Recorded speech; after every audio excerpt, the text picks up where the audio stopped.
All right, what is going on, everybody? Hello, hello. Welcome back to the channel. If you're watching this on the replay, it is good to have you here. Let me just go ahead and make sure the volume is coming through. Come on now. Come on now. There we go. And it's loading. There we go. I can hear myself. That's what we want. All right. So, here we go. Here we go. Last stream before the end of season. I have zero interest in trying to reach anything significant. I've been renting out cards just to try to take advantage of the rental market. I suppose, I mean, my rating is good enough to be in Diamond, but I don't have nearly enough cards to, or I don't have nearly enough power to be in Diamond. So we can see how things kind of shake out from here. Okay. I don't know. What do I want to do with this?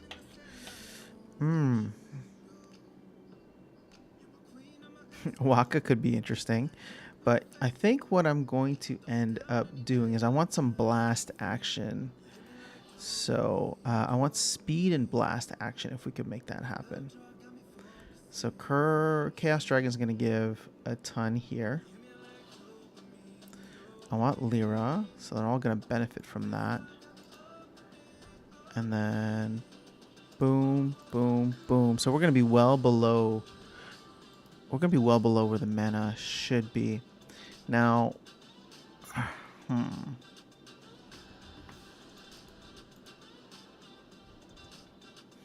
trying to figure out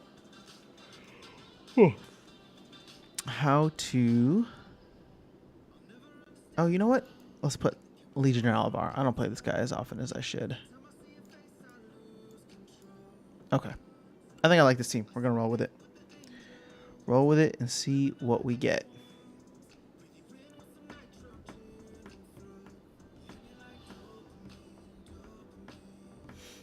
Tim Hendricks, Mabuhay, what is going on? Good day to you. It's good to see you here. Just trying to get some battles in. End of season grind, although I don't even know I don't even know why I'm playing, because DEC rewards are crap right now. I think that I made a mistake. Well, actually no. Having Legionnaire Alvar. Oh, yes. Actually, this is going to be great because now we get Giant Killer. And they went straight magic on this, which is so interesting. Why would you put Hunter Jarks here? That doesn't make much sense to me. But let's see how it goes.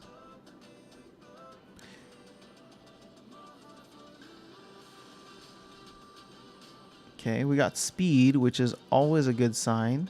Now, I'm wondering, can we... Oh, nice. Perfect.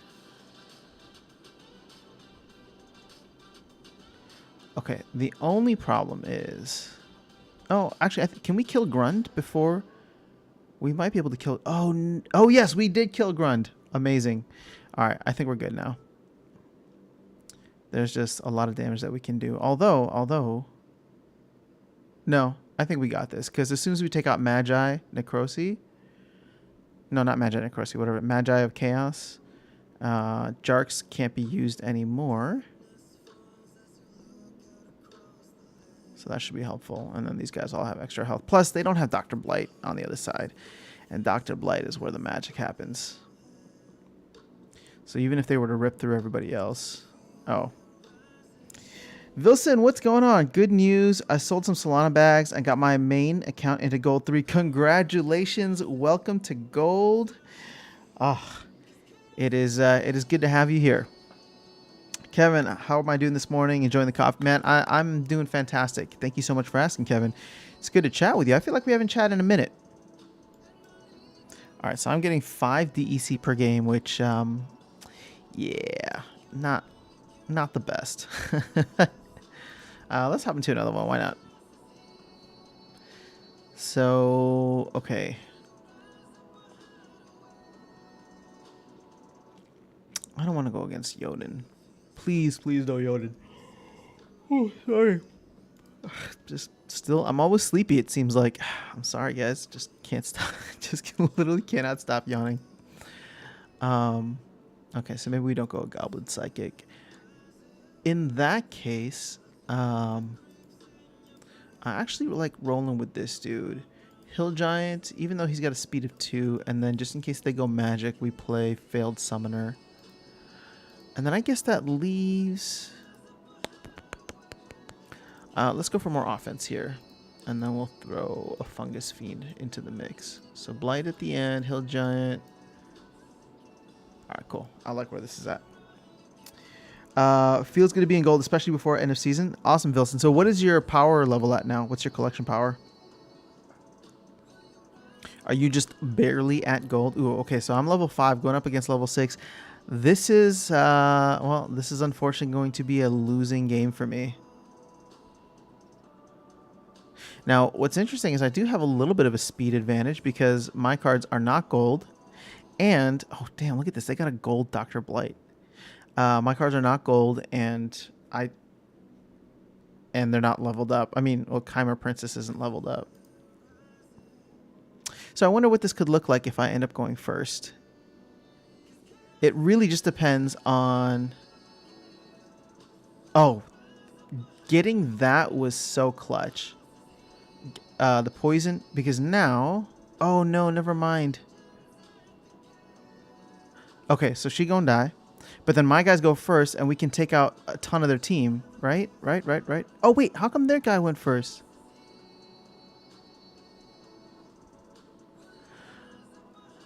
Okay. Yeah, we lost now. I thought my guy should have gone first. I thought gold cards go second on reverse speed. So Wilson feels good to be good in gold. Kevin, I haven't had time to jump in streams. Work schedule has been crazy. Also, I'm just playing SPL to my max rank for EOS and then enjoy my vegetable garden instead of playing more. Hey, man, I feel you on that. So, you know, I was talking with some folks yesterday on Discord, and I don't know. I'm feeling a little burnt out of the game too. So here's the thing. Here's the thing that's been really frustrating for me.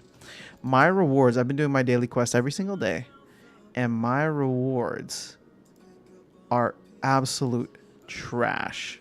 Oh, okay. I guess I can't. Oh, here you go. So like yesterday, I got what is this? 15 DEC and like a Pelacor Bandit and Twilight Basilisk. Garbage. Day before that, I got a bunch of common cards and 1 DEC. Day before that, I mean, sure, 30 DEC, a bunch of common cards. So, I mean, like, the thing is, it's funny. I feel the frustration just like everybody else. So I've decided that I'm not. I'm renting out my cards for all of next season. I need to get some time back in my schedule too, because playing, like doing the daily quest, takes a little bit too long. And then I just end up playing too much. So part of me just wants to focus on, like you said, my vegetable garden. Well, not my vegetable garden, but my metaphorical vegetable garden. And the thing is, I'm at a place where renting out my deck actually brings in a decent amount of return, so I don't feel bad about that. Plus, I'm not, you know, at this point in time, what am I trying to do? I am trying to level up all of my cards. And so getting DEC to pay for that is a little bit more important to me right now than playing for rewards cards, which I don't want to sell. Like, I don't want to sell these rewards cards at 2 cents to go, you know, because I'm gonna have to sell how many rewards cards to buy, you know, Chaos Legion cards, or I'd have to sell like a bunch of common cards in order to buy like the epic cards, which I think are the only ones that I need. No, there's still a couple. So I think I'm gonna take the next season off, and you know, maybe I'll just say it here. Like, if they don't have the ranked rewards update by the end of next season, maybe I'll take that other season off too. So I'll like take a month off of playing. But yeah, I mean, like I said, I'm just as burnt out as everybody else is. So part part of me is just looking at this and being like, how do I take advantage of my time appropriately? Okay, so I'm not maxed out on cards. I actually need all of the... Oh, damn, look at this. I'm going to need all of these cards too. That sucks. So I essentially need to go and buy these cards. So this is why it'll be more important for me to get DEC than grinding for cards every single day. So that's probably going to be the main reason. And my hope is that if I do this for a season and then, you know, just put all the profits from or all the rental income back into cards, like I'm buying a bunch of these every single day just from, you know, selling vouchers and other things. But if I could put more into buying these cards and leveling them up, I really want to have everything maxed out by the time this new rewards update comes around, because that will launch new rewards cards with it, and I want to be able to focus on those right away rather than, you know. So I guess I think I'm maxed out for gold, but I'm not maxed out fully. Now I got these guys at level 5. The thing is, with someone like Jin Renova, it's funny because they keep calling for it on the town hall, but like there's no buff here from like level 4 to 5. So like I have the BCX, but like there's literally no reason for me to upgrade the card from level 4 to level 5. So I'm just renting all of the extra BCX out right now. And then with Lava Launcher, Lava Launcher, you get 1 extra from 4 to 5. You get 1 extra armor hit point, which I guess I'm not valuing right now because I'm just renting out all my Lava Launchers. Okay, so Vilson, I got 107,000 on my main, and I delegate 30k to 2 other silver accounts I got. Vilson, okay, that's cool. So are you still are you finding those silver ones to be profitable? Because I'm playing a second account in, it's like between bronze 1 and silver 3 right now, based on how much power I give to it. And yeah, I don't know. Like I'm very much aligned with what they're trying to do in terms of putting everything into one, wanting everybody to put, like, you know, all their resources into one account. So Kevin's saying the rewards are so low at the moment, I no longer feel like the rewards are worth the free time I have. See, agreed. So Kevin, I kind of went into that whole thing, but I hadn't even read your thing. So I agree with you, Kevin. Family first, then work, then SPL and other stuff. Yeah, so I mean, I definitely, there's a couple things that'll be happening for me over the next couple of weeks, personally. So it's one of those things where, sure, I can find the time to like come through, but if I spend like 30 minutes to an hour on my daily quest and then I'm just playing like a bunch of other things, the tournaments have actually been fun, but I'm so addicted to the game that it's just like I should be doing something, and I'm like, let me just play one more game, and then one more game becomes like 2, 3, 4 games, and that becomes like 10, 15 minutes. Vilson, you have some left over to rent. Very nice, very nice. Yuki, what's going on? Dom, it's good to see you. Dom, I know I just got your comment about the Solana stuff. I know I need to check it. I've been lazy, man. I'm sorry. I want to get involved with Solana just because, I don't know, it seems like there could be some really cool stuff happening there. Michael's in the house. What's going on, Michael? Same here. Rewards are BS. Kevin, I'm a bit worried about so many players feeling burned out. I've decided not to play battles until the reward change comes. I'll just play one hour to silver 1, then stop.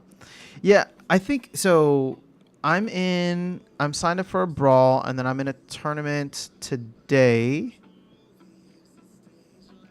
Yes, today. So I'll go through this tournament. I mean, it's diamond, so I highly doubt that I'm going to make it to day 2. So I'll play the first like day or so of the season until whenever this brawl for my guild happens, and then I think I'm just gonna take a little break. I'll still be doing content. I'll still be focused on like market activities and such. But and I might play a little bit on my secondary account, but that one's not as fun to play just because I don't have my whole deck. So for that one, it's just like focusing on, you know, bronze, silver, and getting up to a decent thing. So I guess I got about 8 hours until the combat stage. Also, okay, that won't take that long then. But Kevin, you're feeling a little worried about players feeling burned out. Yeah, I mean, that's what happens. That's what happens, right? So, again, it's hard to like it. I don't even know what to say anymore. Like, I know the team is working hard, so it's like I feel like I'm always having to like put a disclaimer out there, but I've gotten to know many people on the team, and they're incredibly passionate. But you know, at the same time, it's just like as a player, I get it. Like as a player, I get it 100%. That it's tough, man. It's tough. The rewards have dried up. DEC going back to its peg means that DEC going back to its peg.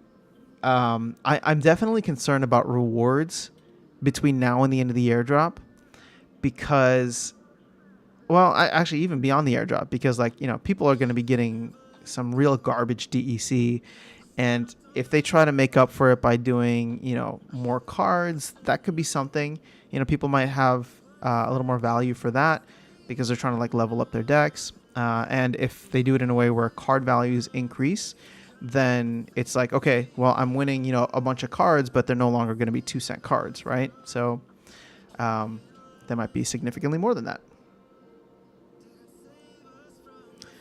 Yugi, if you stay in silver and play a lot of tournaments, you'd probably make more money. You can advance to gold 2 right before end of season. That's true, but then I don't think I'd be able to play in like the diamond tournaments, I guess. I don't know, but you know, I'll be honest, I really don't like playing in silver. I've gotten so used to the meta in gold that like finishing in, oh, see, like this is gonna kill me here. I'm gonna finish in gold too. Excuse me. And so my rating is gonna reset down to 1400, which means next season I'm gonna start in silver. Oh, I'm gonna be in silver too. That's gonna be so sad. Oh well.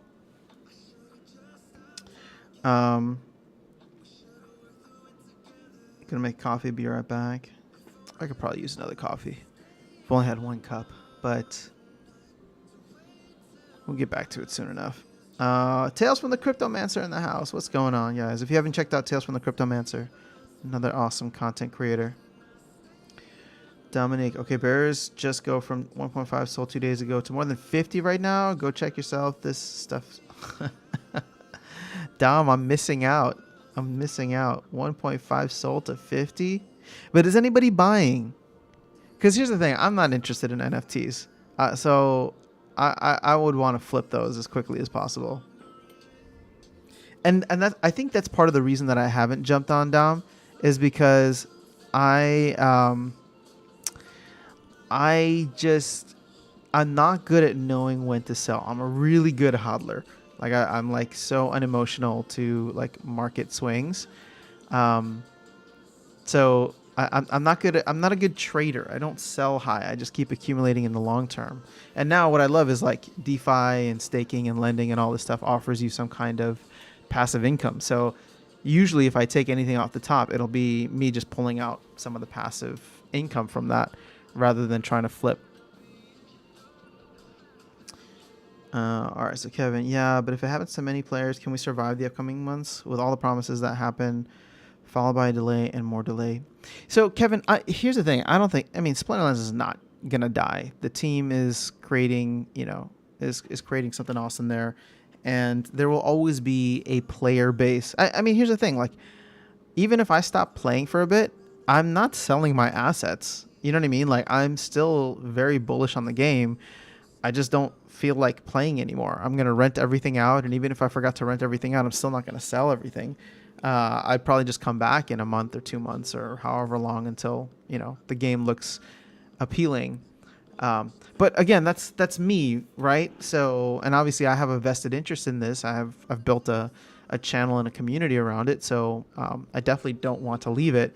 But for people just looking at this as a casual game, I would think that there would be some incentive to like think long term, but not act short term. You know what I mean? Like, it's just like, okay, yeah, I'm burnt out. The rewards here aren't good, but I believe where the team is going and I believe in the project. And so, yeah, I'm going to go play, I don't know, some other game. I think I'm going to start playing Halo because the TV series is awesome. I'm loving it right now and it's making me very nostalgic. So I kind of want to get the Game Pass and literally play through all the Halo games.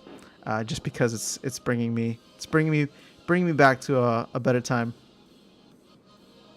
So will we survive? Yeah, the game is going to survive. There's no doubt about that. there's enough money and liquidity and everything to keep it going. I don't think that that's a problem.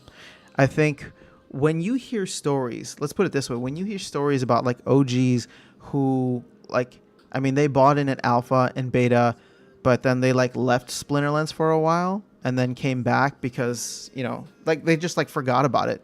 But then they came back after the big run up last year and they're like, oh my gosh, like all my assets are worth like, you know, 10, 15, 20x. This is crazy. Oh, and I'm getting airdropped all this stuff because, you know, the SPS airdrop and all that. Like all those stories are exactly what you're feeling right now and what most of the other players are feeling, where people are just going to be, you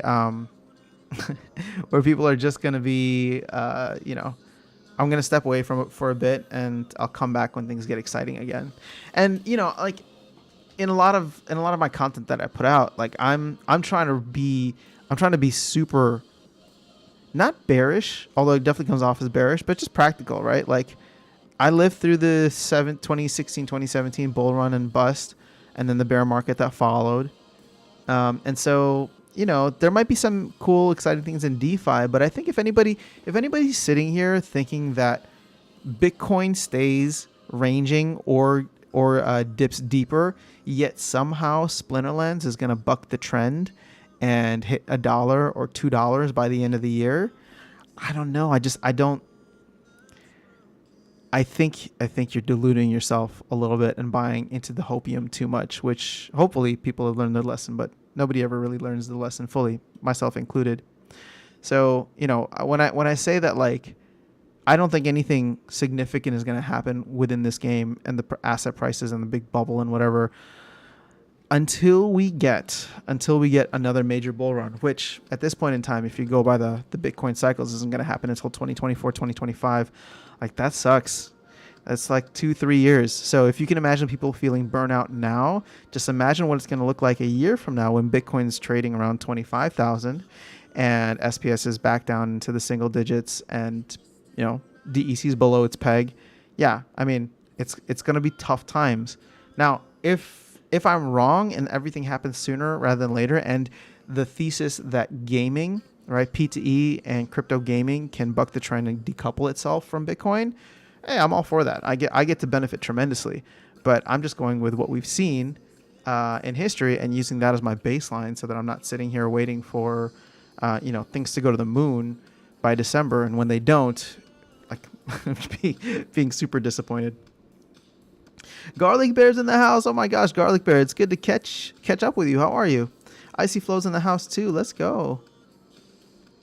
Brandon H. Uh-oh, you lost to Altums playing my Hornman account. Sorry. Oh, is this your account or is this your alt account?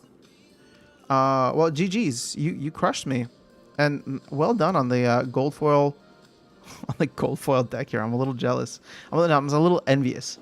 But no, don't apologize. You never have to apologize for beating me at a game. Brian Woo's in the house. What's going on?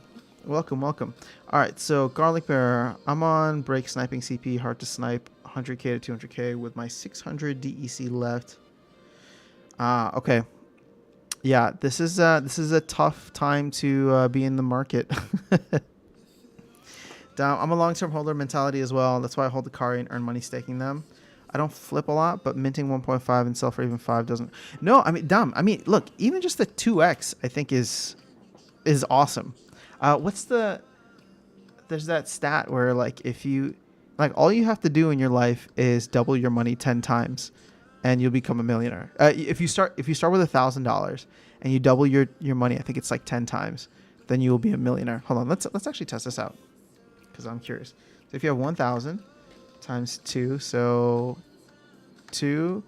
1, 2, 3, 4, 5, 6, 7, 8, 9, 10. Oh, look at that, perfect. So if you can double your money 10 times in your life, you'll be a millionaire. Now, I think, because I've been thinking a lot about that recently, and I'm just like, oh, okay, you know, 2x's happen all the time in the crypto market. I'm just like, what if I could, like, double, like, what if just as an experiment, I take like $1,000 and try to double it 10 times in the next year or 2 years? Again, you have to, this is where it becomes important. You have to have that kind of conviction where it's like, as soon as you get the 2x, you got to leave, right? Or if you want to stay a little bit longer, then that's fine, but you have to put some kind of trailing stop loss order so that if it ever goes below the 2x gain, then you're out and you're happy with it. You know what I mean?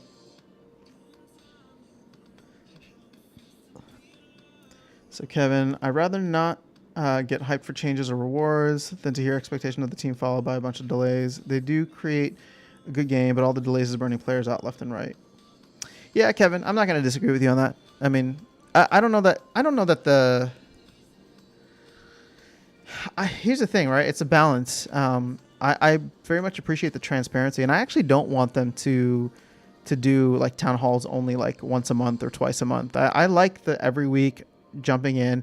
The thing is, the town halls are different than they used to be. It used to be AMAs, right? So you would get in and you could ask a bunch of questions. So the team was answering people's questions and spending most of the time doing that. Whereas now with these town halls, for example, the last one, it was very much into like how the sausage is made.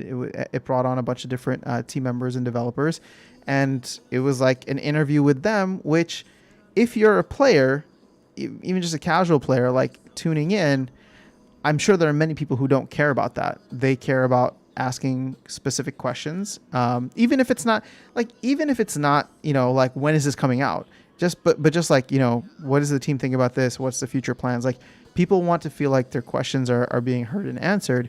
And so last week, not last week, but a couple days ago with the last town hall, that was very much a focus on like interviewing the team and showcasing some of the talent. And it is talent. Like there's a lot of really hardworking and talented people there.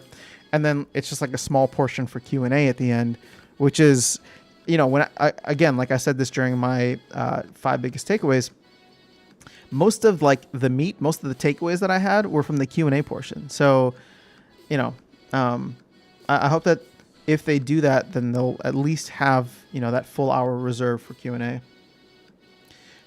Dominic, I'm a bit disappointed from Splans because so far from last September, I'm just losing money.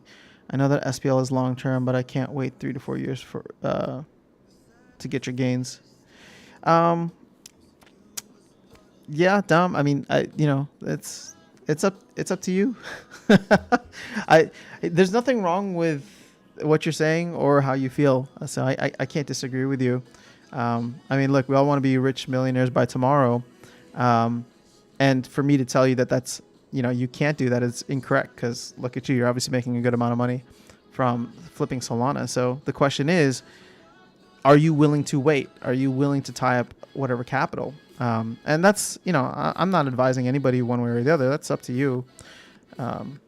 So Garlic Bear, since you will rent your cards, can I rent the 2 Untamed Gold Foil Legendary? Only for a day. I don't have any Untamed Gold Foil Legendaries. I barely have any Untamed cards. Wilson's back. About the 2 other accounts, I might undelegate from one of them and try renting. Okay, cool. Oh, Lordo's in the house. What's going on, Lordo? Did you give it Bear? I tried on public, but never had a chance. I must say I did make a bunch of money with the voucher flipping. Sold all. Oh, yeah, Kevin, we were talking about the whole making that 2x on the vouchers, so I feel like you came away like a bandit with that whole thing. Sold all my cards, SPS, and DEC when voucher was at $1 or below, and sold at $2.20. Interesting. So Kevin, I'm assuming. Wait, if you sold all your cards, are you talking about your extra cards, or you sold your deck too? You sold everything.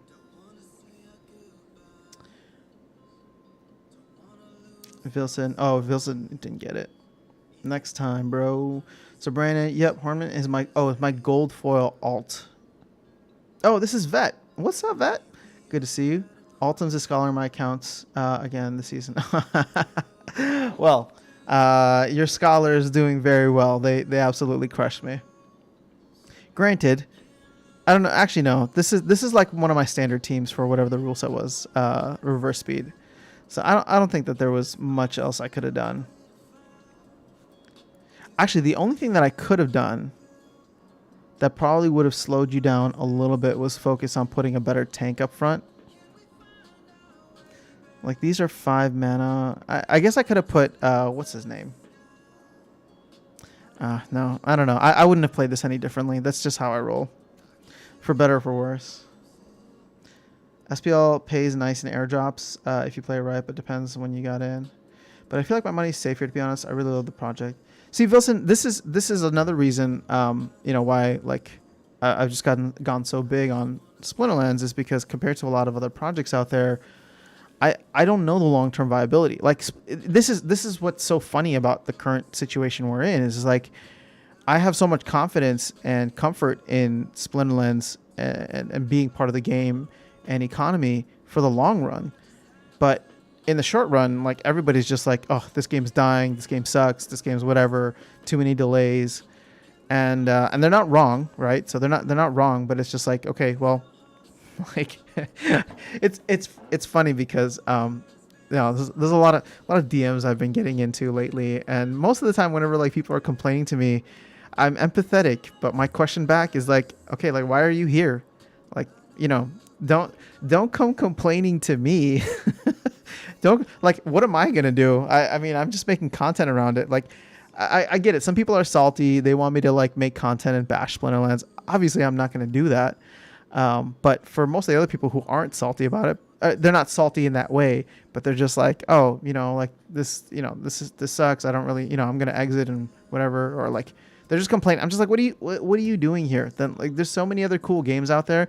We've talked about at least a dozen games on this channel, and again, are those games awesome? Are they, up to par with where Splinterlands is or where Splinterlands is trying to go? I mean, that's a decision you can make. I think I still maintain that Splinterlands has one of the most complex markets and economies out of any of the games that I've looked into. But I will admit that for the last, couple of months, I've been very insular focused on Hive and Hive only, aside from, DeFi Kingdoms. But even DeFi Kingdoms, I'm attending some of the AMAs, but I'm not playing quests. I don't have a hero. We'll see if I can get into Solana, figure out a Solana wallet, get into like Panzer Dogs and all that. What was the other one on Solana? Panzer Dogs, and there's something else. Most of my money in crypto is now in SPL, long-term bull here. Let's go. Brandon. Okay, so it was a low-level failed summoner dying too quick. Very similar lineups, comes down to HP. Oh, well, I mean, your failed summoner was what, level 8? Yeah, so you were, I mean, I don't know how much HP that is, but it's a lot higher than what I have. This is a starter card. So, actually, speaking of which, I'm trying to figure out what starter cards I would potentially buy that I use all the time. I feel like Shield Bearer, I do use a significant amount. Karma Princess, meh. I mean, I do, but meh. Failed Summoner definitely comes through in the clutch quite a bit.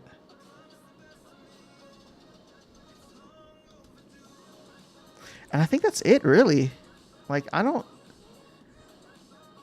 use many of these cards. Because I'd rather play, like, leveled up versions of Chaos Legion cards, so... And a part of me is just like, if... The way I see it is if, you use 6 cards plus a summoner, so 7 cards total, that means that like whatever earnings you can make, both from a reward shares and a DEC perspectives, is going to be divided by 7. And if one of those cards is, like a Shield Bearer or like an Untamed card or a card that you don't own, then it's just like, how right now you get bonuses based on whatever? Well, it would also be subtractions. So let's say I'm supposed to win 7 DEC for this battle, and I get, I'm using 1 ghost card out of 7 total cards. Well, then instead of getting 7, I get 1/7 less, which would be 1 in this case. So I'd only get 6 DEC. Or let's say I'm using 3 starter cards. I would only get 4 DEC and 3 cards not eligible. So 4 out of a total 7 DEC. That's how I think it's going to happen. Obviously, we haven't gotten confirmation on that yet, but that's how I think it would happen. So Kevin, I sold 90% of my deck that I played.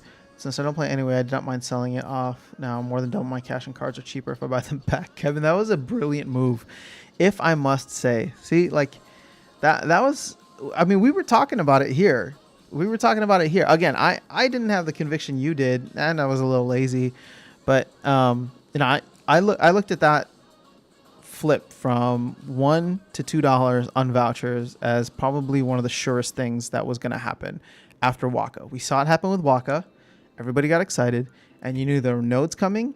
You knew there was another promo card in the works, and you knew that Rift Watchers was coming. So it was really just a matter of, are you willing to hold off until that time? Can you hold an asset? And here's the thing why I didn't like vouchers and holding vouchers is because they're not an income producing asset for me. If I hold cards, then cards, at least I can rent out. Right now I'm getting airdrop points for them. If I hold SPS, then I can stake it and I earn, 20%. So vouchers from a flipping standpoint were a phenomenal idea. And even now it could be, a lot of people are still aping into vouchers. But I don't know. I just like things that can be earning even if the market is down.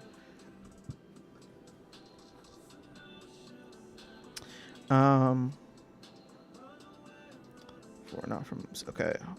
Giveaway from your stream. 50k CP to delegate. Just let me know on Discord who we should go to. I can delegate CP today. Ooh, look at that.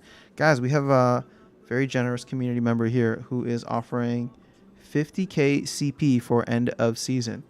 So let's do this. Let's say this for the end of or closer to the end of the stream, and then Brian and I will let you know. So thank you for that. Make sure you guys thank Brandon too. So Brian, any comment on the current reward card price? It's 300 power per US dollar, and it's the second best way. Yeah, I mean, I'm trying my best not to hold TEC. So. I have a little amount, and I've been putting some into. Actually, I put a little bit into the what's that called? The airdrop. Sorry, not airdrop, but liquidity pools. But if you were looking for like safe ways to like still benefit from the airdrop but not hold DEC, I don't know. I mean, I think these cards right here,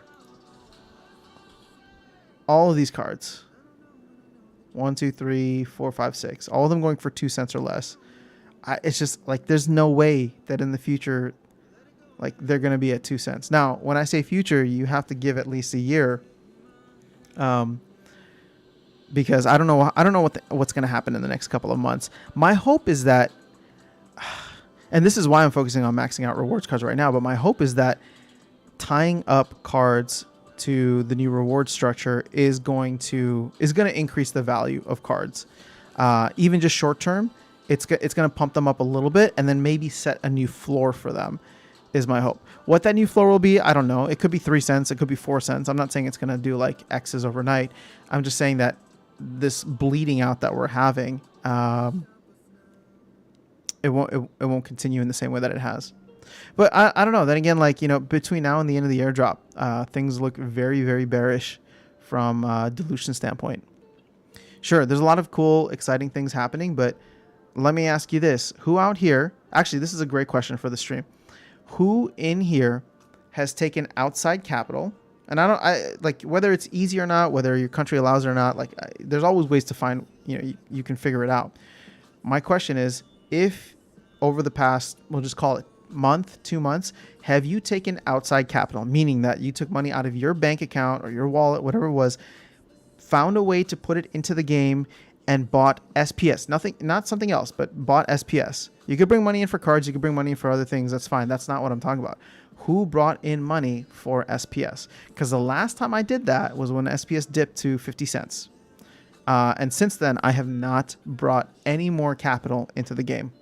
I have just been holding, stacking, staking, but I have not brought anything else into the game. Let's keep going with some lessons here. Okay, so Brian, so any comment on that? I mean, I think, so these cards I think are a great way. I think it mitigates your risk in the long run. Right now, you are still looking at least a 40 or 50% capital loss with DEC. So, if you want the airdrop points, but you want to reduce the risk, you're also going to reduce some of the reward. Well, here's the thing.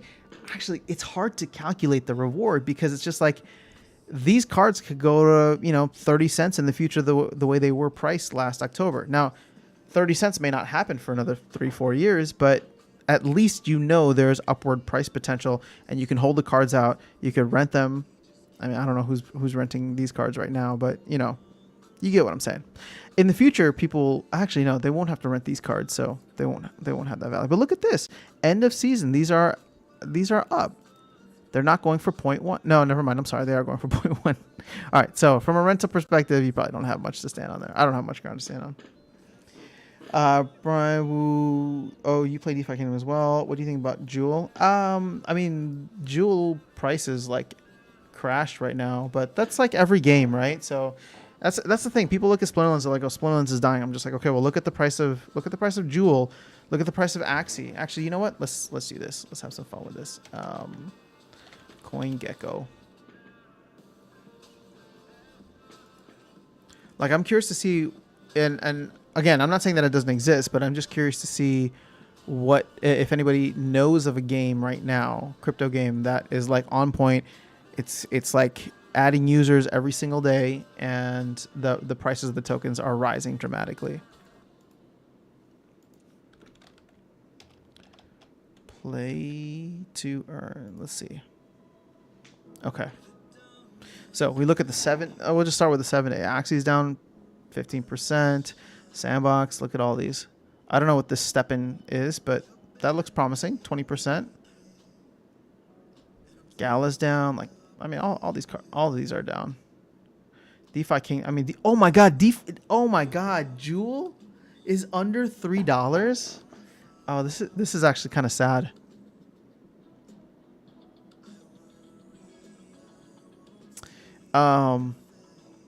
Yeah, I don't know. I mean, so like I said, I don't know as much about the tokenomics behind Jewel. I know that they've done a good job kind of tying it to heroes, but clearly you look at the 1 year chart and they all look the same. Like, look at this.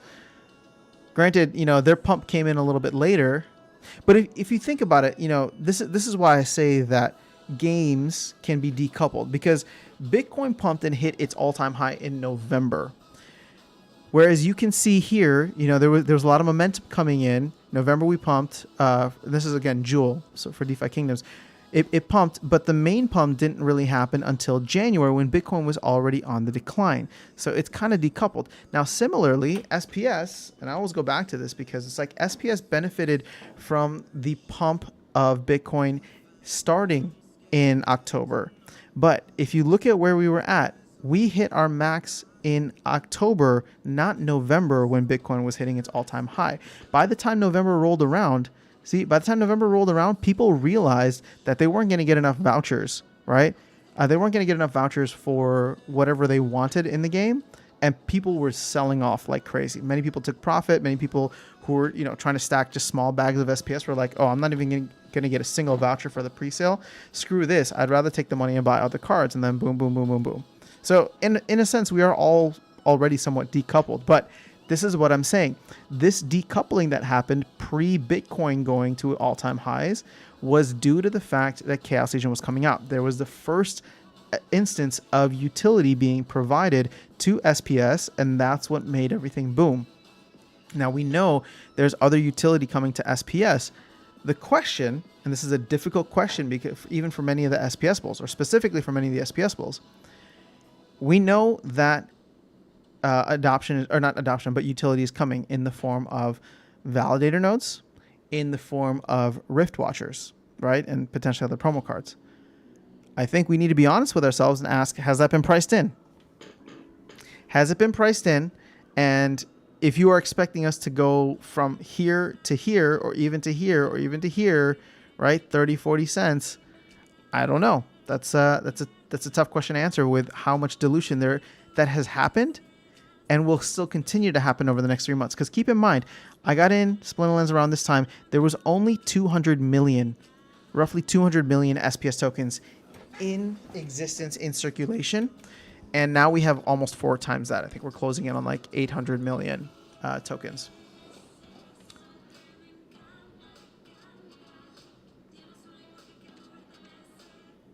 Okay, so I'm sorry, I got lost here. Crypto Raiders is cool. It's on Polygon. Very cool. I was wondering how the breakdown of my cards, and it's like 95% reward or Chaos Legion cards. I mean, that's the same with me, Mitchell. I mean, I'm just focusing from Chaos Legion and Chaos Legion rewards on out. I really don't care about Untamed. I mean, Maybe I will in the future. No, I won't. I'll tell you right now, I don't care about Untamed. I'm playing the long game where, you know, I believe in where the project is going, and I am excited to play modern format when Untamed is no longer a modern format. So I'm waiting for Rebellion to come out, and I know Rebellion's at least a year plus away at this point. just wait until they come out with the next roadmap, and I'll be curious to see if they still have Rebellion for Q1 of next year. Felix, what's going on? Hello. Kevin, I tried to hype you guys up. Nobody listened to me. Some of my guild members listened. They made $1,000 in profit. No, Kevin. I mean, we had a good good conversation about it, and I remember I was excited for you. So I'm glad you had the conviction to sell at $2.20 because you sold near the top, which is awesome. D-Tuff, are you a buyer of land at $200, or do you think it'll drop more since the airdrop is ending in a few months? D-Tuff, I mean, I have 2 land plots and I'm happy with them. So for me, land was never like, you know, a flip or pump and dump type of situation. I just wanted to have some land. Now, the thing is, at $200 compared to where I bought it, I bought one plot for $500. I bought another plot for $400.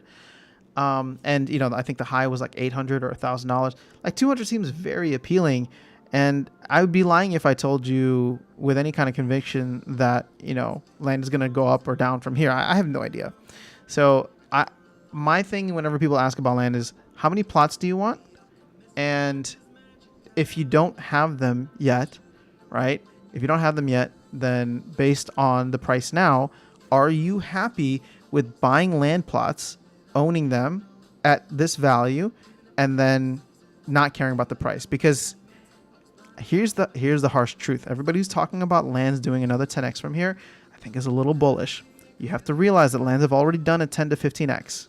So people who bought in for land at $15, $20, whatever it was, they made out like bandits. So to think that there's another 10x in here, I know that they're going to try and drive a lot of value, but I don't necessarily see it. I bought land because I just want to have land and be part of the economy.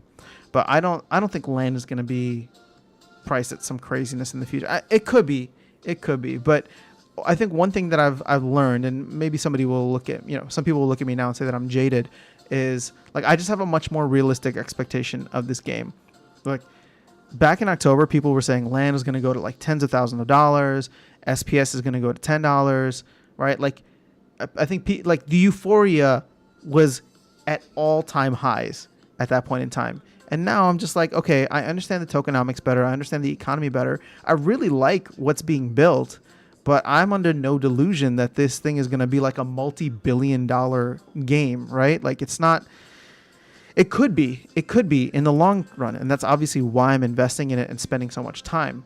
But I'm also doing that because I enjoy it. So, you know, if you're coming in here looking for the crazy quick gains, I'm just trying to be realistic for you, because what I'm trying to avoid, right, for the health of the community, is people who come in trying to make a flip, trying to make some quick cash, and not getting that, and then being literally the people who are like complaining now, not burned out, but just like the people who are just like, this game sucks, it's dying, this is a mistake, whatever. Because then like that creates a lot more negativity around it.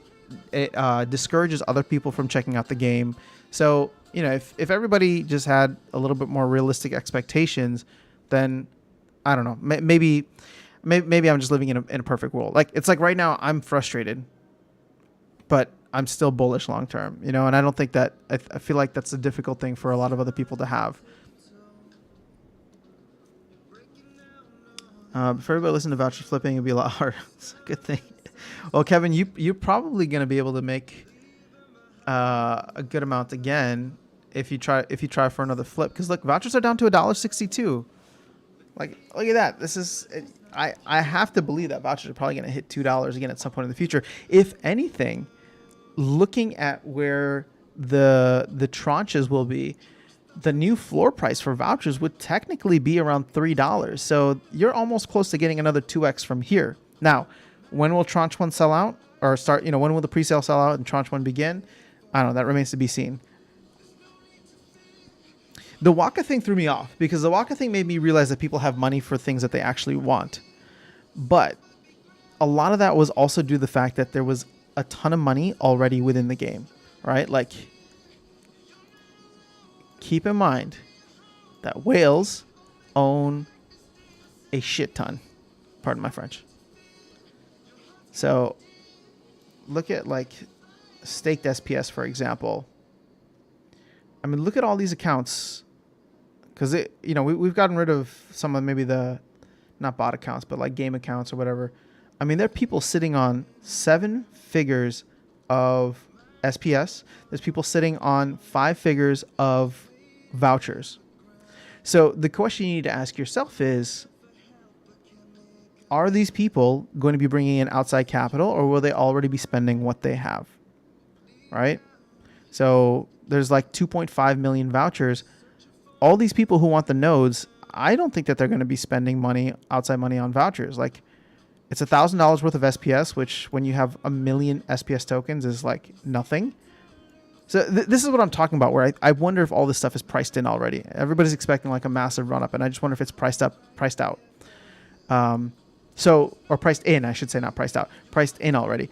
The thing is, once this tap starts, right, and once there's a voucher sync, and we start burning through a lot of things, start burning through SPS, SPS starts going into the fund, then we can probably talk about there being some kind of supply crunch. Because right now there's no supply crunch. SPS is like literally bleeding out of the game right now through airdrops and staking rewards and all that.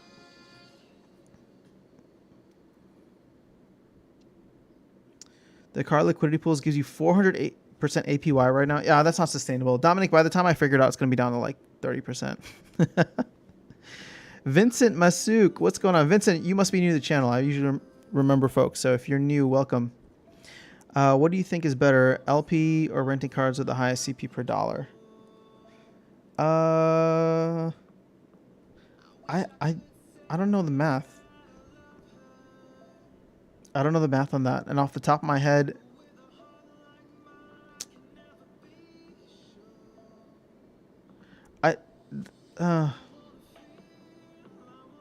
the thing is, those are two different things, right? It's either you have DEC and SPS and putting it in there, or you have cards that you're willing to rent, unless you're looking to put money into DEC, SPS, or you're looking to put money into cards, which you then rent out.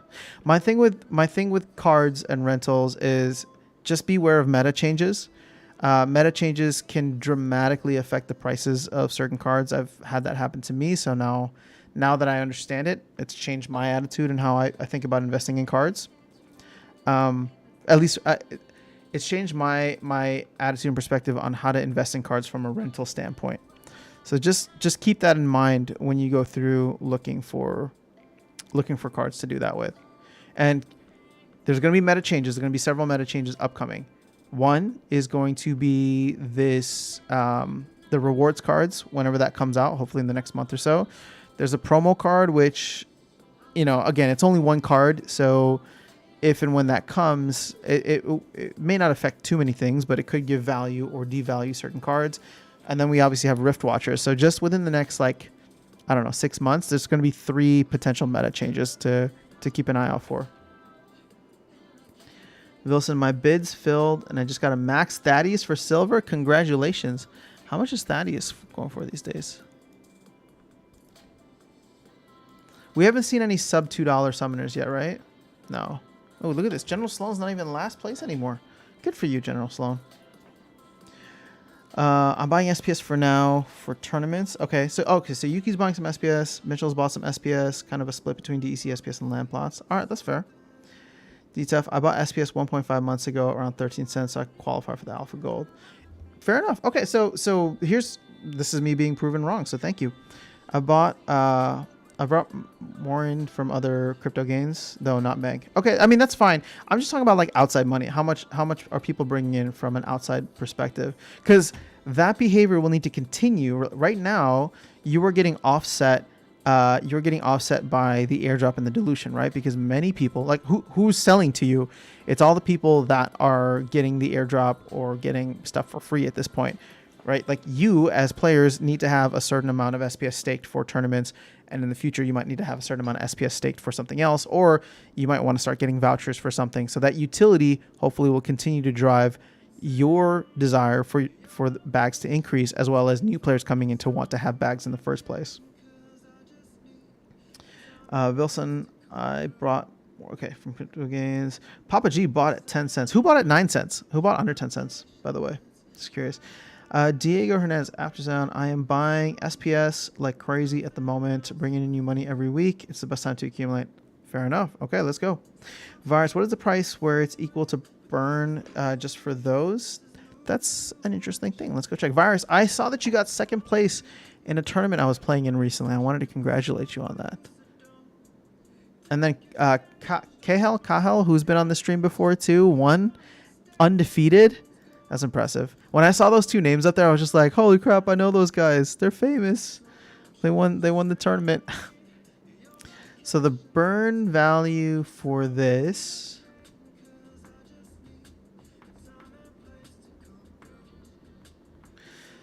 so you get 5 DEC for this. So 5 times 0.0015. Okay, so right now it's obviously still not worth it, right? You're getting about a third if you were to burn the value versus selling it. So these would need to come down to less than a penny, and DEC would not need to change in price. I don't know that we're going to get to that anytime soon. I mean, maybe right before or after the airdrop, but if that happens, I think you can probably expect a ton of whales to come in, and maybe not even just whales, but like a majority of money to come in and start scooping up that opportunity when it exists.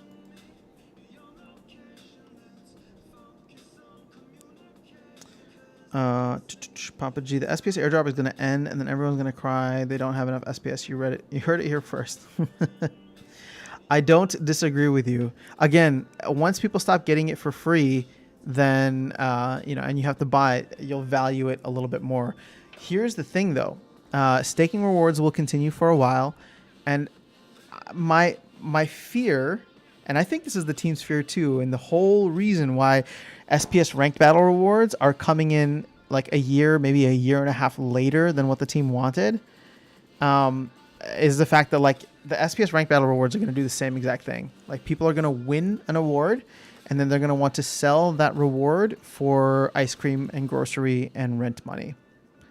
So, granted, it's not going to be at the same scale. It's going to be about 25% of what the airdrop is, but still, it's going to be significant in my opinion. Alex, what's going on? It's good to see you, Alex. We've been talking so much about Solana. I feel like you'd be happy. Kevin, I got to go again. It was fun chatting with you. Kevin, take care, man. Have a good time with the family. Catch you later. Brian, yeah, I bought quite a few Uraeus. The best card in this reward set, in my opinion. You know, as soon as Uraeus got poisoned, oh man, I love using this card. It's actually, to your point, Brian, I think I don't know if I agree with you on favorite card. Actually, this would be a good, I should check and see if I have a favorite card. Let's see, common cards. Pelican Mercenary is kind of cool at gold when you get self-heal. Oops, there we go. I was missing some. You know what card I've actually come to appreciate quite a bit? Gargoyle Lion. Because I recently got mine to level 8. And at level 8 you get 3 damage. So now you're doing 3 damage for 6 mana with Void. So he makes for an awesome anti-magic tank in lower mana battles. Obviously, he's not a Little League guy, but still, it's nice to be able to put him in sometimes instead of, oh gosh, what's his name? There's another card there. Like Unicorn Mustang is the one that I was thinking of. Now, I know that there is the Chaos Legion Zenith Monk that gets Void at the higher levels too, and has self-heal, but like I'll use Gargoyle Lion for what's it called? Earthquake battles. What's the average pack sales now? Like 2 packs a day. It's not moving. No, it's not moving very much. I don't know. Okay, so this is one of the things that I think could be good to measure out. The problem is we don't know how much is selling, and even if even if you're looking at this from a sales standpoint, like how much from here one day versus another, keep in mind that they're giving packs away too. So it may be, it may be the case that even less are being bought and, many others are being won. Because if you think about it, when they said that the rate was about 25 to 30,000 packs per month, if you go on the higher end of that, that means that 1,000 packs per day are being given out in rewards. That's a lot, especially when people are calculating that our pack movements per day is like 2,000 packs. So, card plugs. Would you ever trade packs for cards? Maybe. I don't know. I'm just sitting on the packs right now. I don't mind sitting on them long term. Mitchell, I think Rebellion will be early Q4 2023. Interesting. I'm going with Q3 of 2023. I think it's going to be like 6 months later than whatever they're planning. Card plugs. I'm not trying to trade you, just asking your opinion on that. Oh, if I would trade packs for I mean, if I wanted the cards and the value made sense, I might be open to it, card plugs, but my question to the other person is, why would they be interested in it? Because I feel like I'm trading an unsure thing for a sure thing, and they're trading a sure thing for an unsure thing. But I guess if you don't value a certain card, then maybe it makes sense. Tilly Tots, what's going on? Welcome. All right, full dilution SPS could get to $10, but this is years down the line. Ooh, I don't even know if we're going to get to $10. Keep in mind, a fully diluted SPS, and this is not accounting for any burns, but again, I think burns at this point are very minimal and will continue to be very minimal.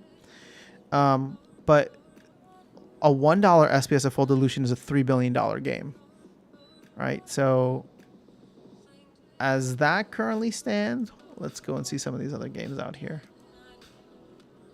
So this is all play to earn, right? So market cap of Axie Infinity right now is $3 billion.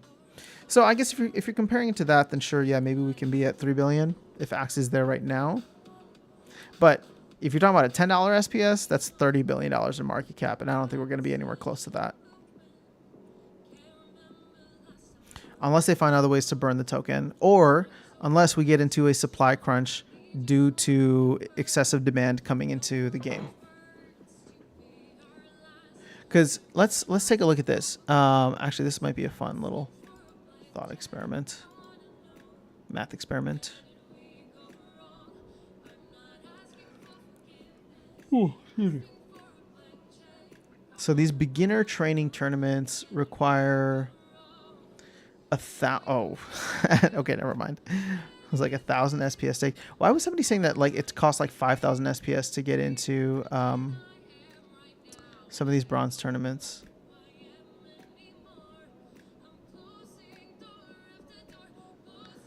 All right, well, I feel like my experiment is... So it's 3 billion, right? Divided by... I'm just going to go with 5,000 anyway. 5,000 SPS. Check that number out. That's interesting. No. Okay, we're going to make this even better.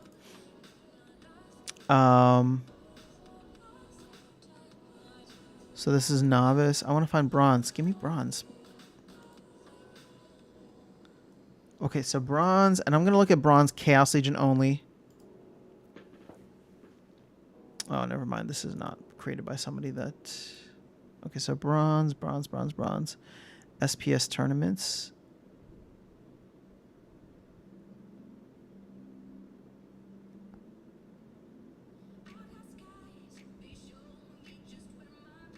Maybe they haven't posted a new one yet. Sorry, guys. Give me 1 second. I just want to actually run the math on this. So, where's SPS tournaments? SPS tournaments. All right, so the Noob Modern Bronze Blunderbuss. Okay, so whatever. We'll just put it at 1,200. So you need 3 billion. 3 comma club divided by 1,200. And now, check that out. So Oh my gosh, that's crazy. So 2.5 million players. If the game were to ever reach those levels of success, well, obviously I think there'd be a lot of other metrics that we'd absolutely blow through. But 2.5 million players. Now you think about this in context to Magic the Gathering, and Magic the Gathering having like, I don't know, 10 million players, I think, daily active players or whatever it is. So if we were to get to like a fourth of that, what the point that I'm trying to make here is that we would not have enough SPS for more than 2.5 million players to play in the most basic tournaments. I'm sure there's novice, but in like the bronze level tournaments. You get what I'm saying with this? It's just like from a scaling up standpoint, that could create a tremendous amount of demand. Obviously, you're not going to have like 2.5 million players in a given tournament, but if there are people that want to play at just the bronze level tournaments, not counting like higher level tournaments, that demand for SPS could definitely be there if we were to start getting into the millions of players rather than the tens of thousands. Because I maintain that we're definitely less than 100,000 actual like real people in the game, and I think it'll be interesting to see what happens with daily active users once we get to the new rewards focus. So Tilly Tots, I only need SPS to go to $1 and I'd be good. Oh, wouldn't we all? It'd be nice. Rift Watchers will come and CL packs will be here still. This will add even more cards to the market, so price even down. If they want to kill the game, they can release Rebellion and boom, the game is death. Well, they've already said that they're not going to release Rebellion until Chaos Legion sells out. So whether that takes 6 months or 3 years, we'll have to wait and see. But they don't mind having Rift Watchers out at the same time. They did the same thing with Dice and Untamed. All right, so card plays. In other words, I'm asking, would you rather hold packs, trade them for cards, or open them? I don't have any interest in opening packs. The value is way too little right now. Card plugs. I'd rather just hold packs. I'm getting something for them at the time with the airdrops, and with the packs that I do own, I don't mind holding them for about 15 years in case the prices go up. Lapsus, there was a Max General Sloan on sale for $198 per BCX yesterday. I'm sure that was scooped up. Thanks, Lapsus. It's good to see you again. Dominic, CL packs killed this game. Before CL, things going up every day because the real scarcity. Now there's just no scarcity. Well, Dom, but also everybody at that time, all the new players were complaining. So the thing is, you can't have it both ways. I think that's part of the issue. It's just like either things are going to be cheap and accessible, or they're going to be pricing everybody out. And yes, card plugs, they were insane prices. They made too many packs. They didn't think about the fact that basing the amount of total players. So here's the only thing I'll say about the... I actually have a video coming out later this afternoon about the packs. The only area in which there could have been a mistake is if the team didn't realize how many daily active users were bots at the time, the way that we do know now. Because they really wouldn't have had any kind of metric in place, right? So now that we know how many accounts have actually bought packs, which is about 30-something thousand versus the 400,000 that are daily active users, they didn't find that out until they determined the packs and the packs actually went on sale. So there could have been oversight there, and I don't know, people who are pushing for packs to be burned could have a legitimate case. But again, I maintain that that conversation needs to be tabled until like November. I want a tournament too. Chaotic new pointy things. Oh, congratulations, Lapsus. I did not know that. Olordo, your favorite has to be O'Shaughnessy's. Bro, why do you hit me right here? Just cut me open. No, actually, I don't even play with O'Shaughnessy's anymore. I love playing my water deck, but O'Shaughnessy's doesn't feature anywhere in there. So going back to the favorite rewards cards, I would have to agree, actually, that I think I really like Uraeus. Now, you get poison at level 4. Yeah. And then, I mean, level 5 is just even better because a speed of 4 from the get-go makes him one of the fastest monsters in the game. So it's just nice. Admid, what's going on? Guess who's back?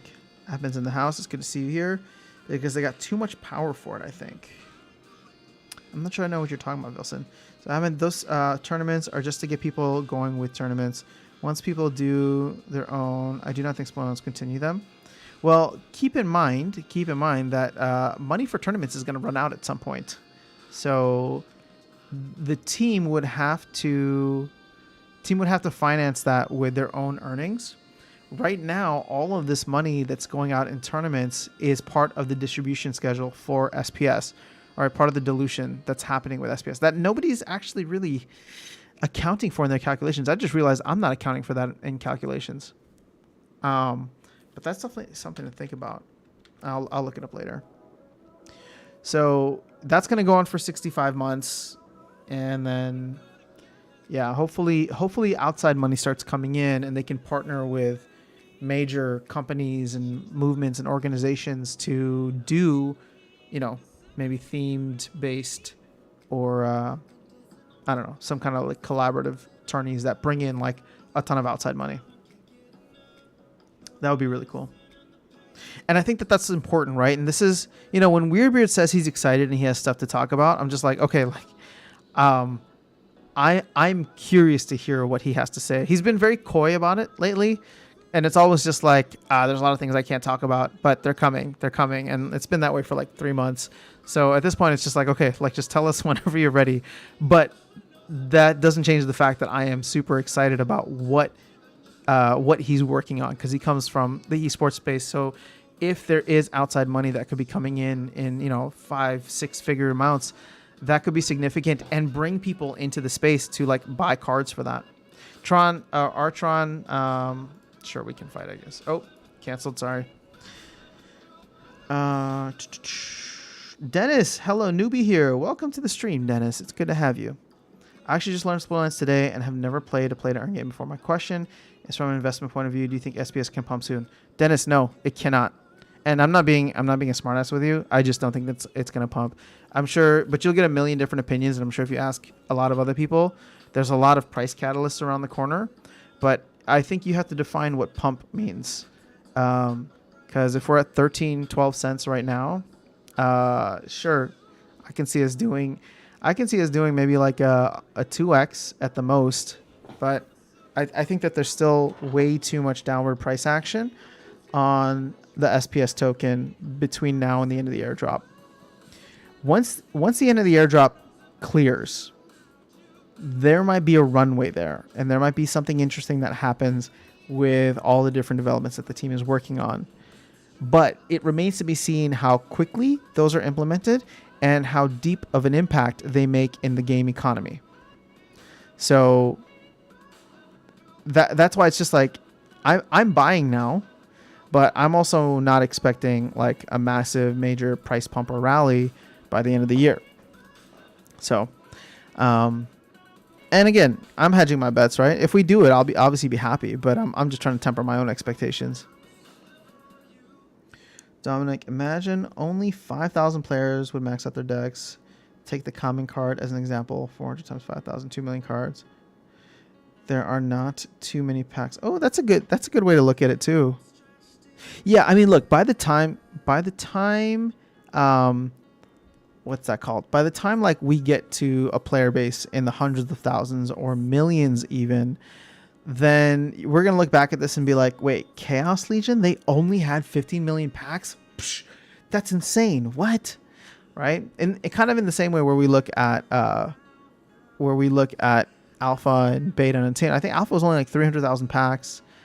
Beta was like 900,000. So actually the max 1.0 is still on the market, and there's another one at, oh, it's a max. So, okay. But see how many people out there are buying max General Sloans? So 10 million packs is the perfect number. And anyway, if they believe that a lot of people coming, they could release future expansion more big. I feel that it's just too much stuff to buy here. Well, I don't disagree with you on that. There's definitely a lot of things to buy, and I feel like they're always putting things out to buy. But, I look at how salty some of the early landowners are. And I'm just and like, you know how like salty they are about like the delays, and I'm just like, oh, okay, this kind of makes me not want to ape into things the way that I was before. Like, I want to get a node, but I'm not going to do it right away. But I want to get a node to do my part in terms of getting, you know, just helping the system be decentralized. But I have no problem paying for, you know, paying a premium for it, I guess is what I'm trying to say, once I know what it can do and what it can deliver. Similarly, right? Somebody asked about land earlier today, and it's just like, oh, you know, do you think land is a good buy at $200? And the question is, the truth is, I don't know, right? I don't know if land, like, what if that land plot that I were to buy ends up being a common desert, and the actual market value once land is fully released and implemented ends up being like $50? Then no, it was not a good buy. Now, let's say that same land plot is, you know, a legendary whatever thing for, and it shoots up to $1,000, but it's producing X amount of value. And I look at that and I say, okay, well, at that point in time, what I'm trying to say right now is I'm not willing to roll the dice. I'm being a little bit more conservative as like an investor. And I'm looking at that and saying, okay, I would rather pay $1,000 at that point in time, knowing what I'm getting, versus paying $200 now, not sure of what I'm getting and not sure of when it'll be released. You know what I'm saying?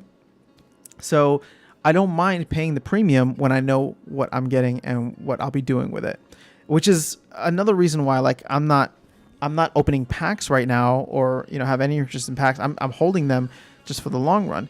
In the future, I may open them because I know that, you know, the value overall for packs, or like, you know, the average value of packs goes up in price. And with that, the pack price should go up, right? It's the same reason when you look on here and you see things like Untamed, like, what is this? Price of Untamed pack is $37. Now, if we go to Splinter Cards, the value of an Untamed pack is $24. We'll just say $25.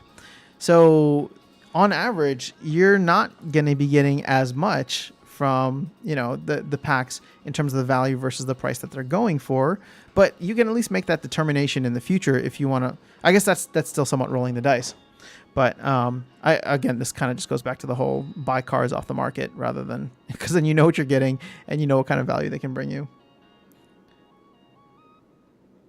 Vilson, you got to run. I'll catch you later. Who is Artron86? Just curious.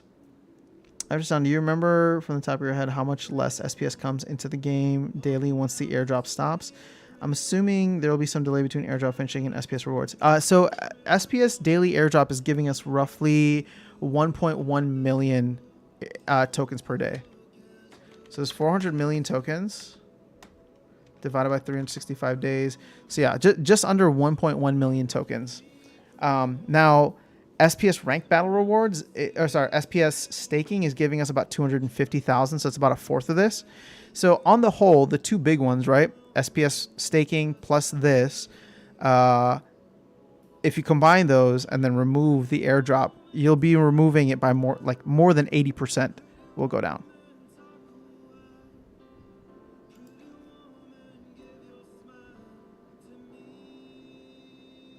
Whoa, that was weird. Papa G, that's you? All right, let's go. Bring it. I'm actually expecting that Tranche 2 might be cheaper to get into than Tranche 1. What comes to a pure amount of SPS needed.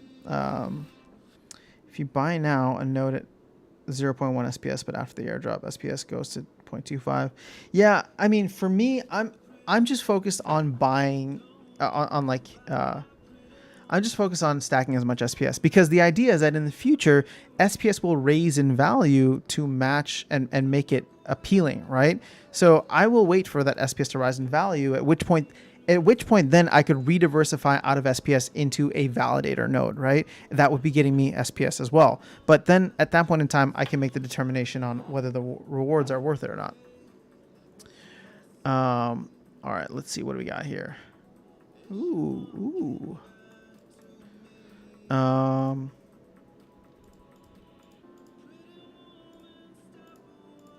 think I got my team set for this already, so good luck. Don't land cheat, screen cheat, stream snipe, whatever it is.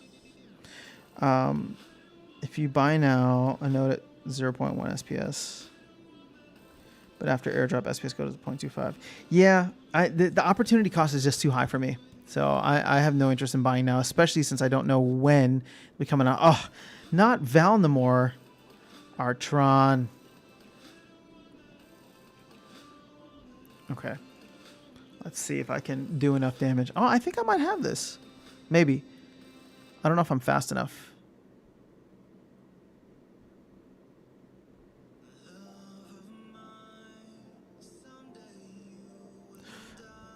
Oh no, not misses, bro. Come on. We can't be having that. Ugh. Well, now we're dead. Oh, okay. Clutch. Clutch, clutch, clutch. Hit your shots. Hit your shots. Come on. Oh, never mind. All right. Papa G, I just want to say that you are the reason that I am taking a break from this game. It's funny because I mentioned in one of the Discord chats I was in last night that I'm tired of facing Valnamore and I'm tired of facing Ulrich. So I kind of want to go on a mini break or retirement until modern format comes out. Now I'm starting my mini break by just waiting until the ranked rewards comes out and seeing how that is, but you know, we'll see how it goes. But GG's, well done. I wonder if that one miss would have changed things around for me. But GG's either way. These are some solid cards. And I don't ever want to see them in battle against me. Let's just go straight to modern format, please. All right, so Justin, I mean, for me, I love opening packs because of the gacha-like surprise. Hey, look, packs are like, what's that called? It's like rolling the dice. It's like going to Vegas, as Orlordo was saying. So, you know, there's definitely an element there of like feeling like it could be a ton of fun, you know? And you might get something crazy. You might get a gold foil legendary. But keep in mind, that does not happen very often. And the people who open like literally thousands of packs, just ask them and you will say, you will see, sorry, you'll see that that's definitely not the case. All right, we're playing gold. Good luck, Orlordo.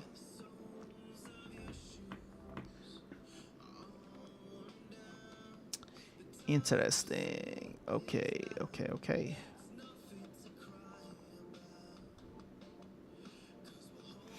All right, we're going to try something here.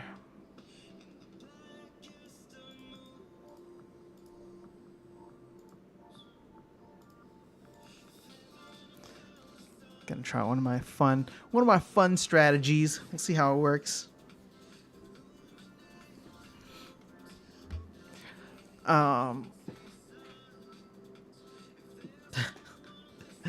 But yeah, Justin, be careful if you go to Vegas. They will get you to open all kinds of packs there, and your wallet will not be happy with you. How much is a dice pack? 37. Interesting. Okay. Lapsus. Also, there's no real jackpots at the moment in packs. Highest value chaos card is $220 in gold. Full quicks. Therefore, even when you get, you can't get super lucky. Yeah. Oh no, not Waka. Okay. Well, this should actually make things interesting. I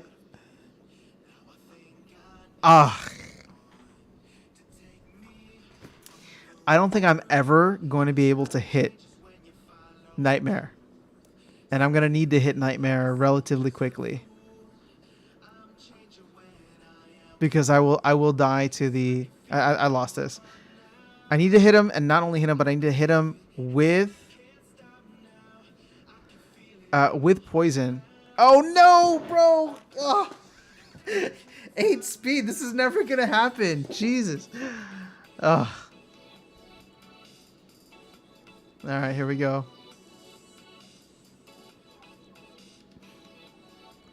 This is such a fantastic card. Yeah. We're not going to hit him a single time.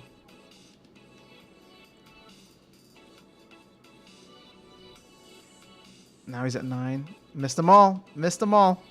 Amazing. GG's. All right, send pens. All right, so okay, I guess not. That's fine. I don't really appreciate getting my ass kicked on stream, so it's bad enough losing. Oh, you guys are gonna love this. So this is part of the reason why I decided that I need to take a break from the game. I was playing. See, this is I'm like whining about I'm whining about all these older cards, but I was playing in this Chaos Agent only tournament yesterday, and I lost all the games in that second round. I went 0-10, and then I was just like, you know what? I think I suck at this game, and I just want to make money from it now, so I'm gonna rent out my cards. So I was just like, the burnout is real. The burnout is so real. Cool. All right, what time is it? Ooh, it's already 11 o'clock. Crazy. Enraged Nightmare is such a great strategy. I like Enraged Nightmare. I was going to use oh gosh, if Dragon had been available, I like using Void Dragon for that. But Nightmare definitely comes through in the clutch because of that blast ability. So how much is Nightmare right now? That might be one of the only like older cards that I would want.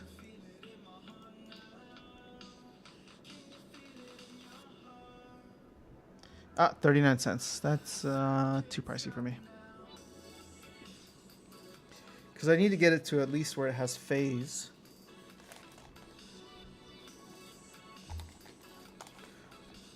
So that'd be $39 US and then 106 now. Nope. Nope. I'll wait until Rebellion. Thank you very much. Do you tournament matches, or are you afraid that your opponents will check your teams in advance if you do it on stream? Yeah, I mean, I'm just trying to avoid that just in case. Just in case. Plus, also, the one thing I don't like about tournaments, anytime tournaments, is you don't get the immediate satisfaction of knowing if the team you picked won or lost. And then, like, it doesn't really notify you. Like, if you're in the game, it'll send you a little something here that says, like, oh, you know, wait, what happened to the tournament? Oh, it logged me out. That's weird. Okay, well, that's fine. I gotta end stream anyway.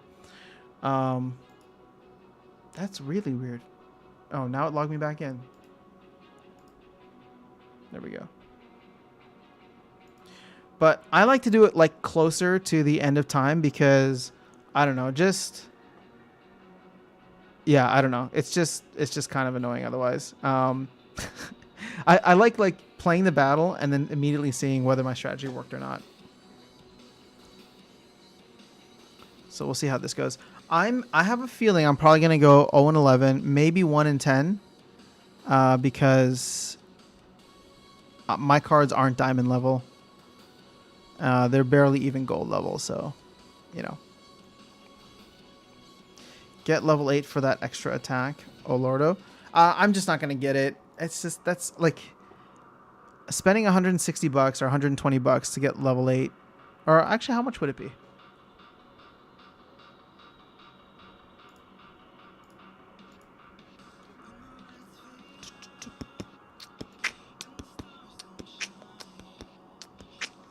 Okay, it'd be close to like $80 to $100 for Nightmare. I just feel like I would rather spend that $80 to $100 maxing out current rewards cards as well as Chaos Agent, because I'm not even close to Chaos Agent yet. In fact, $80 to $100 will get me close to maxing out one of the summoners. Probably General Sloan, since General Sloan's the cheapest. Actually, what I should focus on is getting quicks done first, because then I can start maxing out across the board a lot of the other cards, not summoners, and at least have them playable. And I think I need 2 more quickses. 3 more quickses. So that's, oh, there you go. That's where that next $80 to $100 is going to be, is buying 3 more quickses. But part of me also feels weird. Like I hold all these packs, and I'm just like, I wonder if there's a quick sitting in there.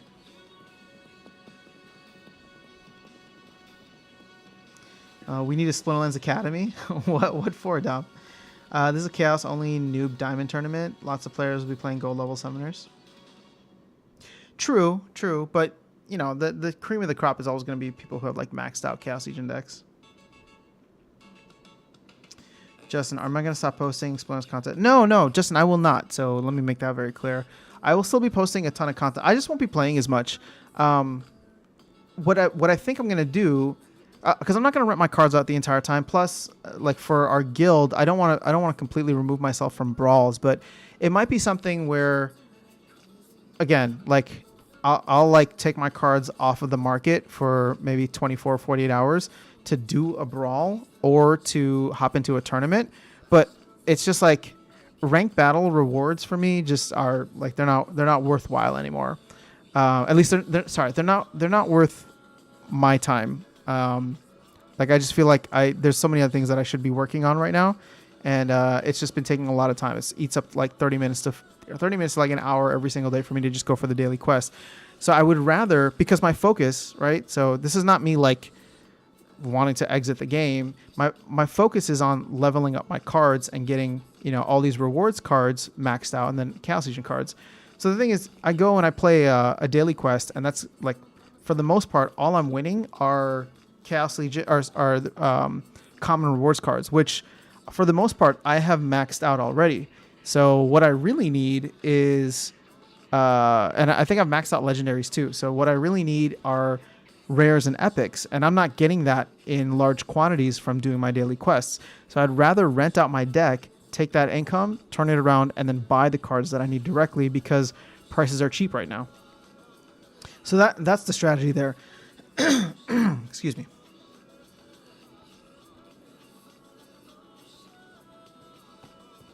Was the cheapest box of Nightmare 35 cents? BCX, you mean? Could have been. We can go back and check it.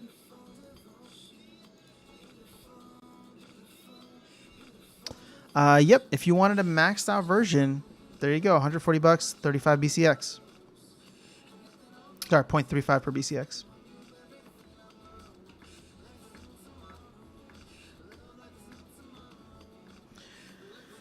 I need to buy 4 Quixes to get 1, 2, but I feel like I have time. Yeah, that's one of the only things. That's one of the only things that, or one of the other things. Sorry, not only, but one of the other things that I'm hoping for is that once the airdrop is over, we're going to get a massive flooding of the market of cards because people are going to open the packs they have. They don't feel like holding on to them any longer. So that's a hope of mine. Obviously, we'll see how much the rank rewards update changes that. But either way, either way, I'm just not in a position to be like maxing out my deck right now. So I'll focus on doing that in a little bit. I don't know. For a ranked rewards perspective, I just have no interest until Modern comes out. Modern format is something I've been excited about since October when they first mentioned it. And we thought we were going to get it in December with the launch of Chaos Legion. And I don't know. Part of me, like, this is what I'm saying. Like, when people are frustrated, I feel it with you. Like, this is why now I'm just like, I don't want to play anymore. I hate getting magic spam by Ulrich because I have no way to stop him.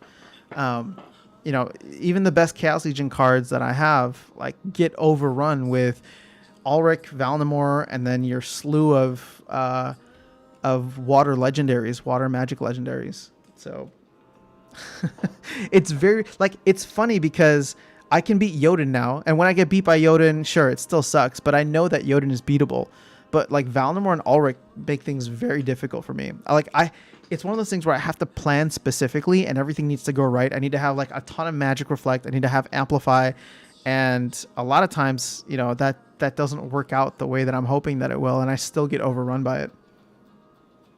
Was it Ruler of the Seas, Phantom of the Seas? Are those really 2 cards? I think those are 2. I guess they're both of the seas. Phantom of the Abyss. Ruler of the Seas, Phantom of the Abyss, and then Jin O'Shaughnessy make my life hell. So I hate going up against them. And then with Valnamor or Ulrich, it's just stop it.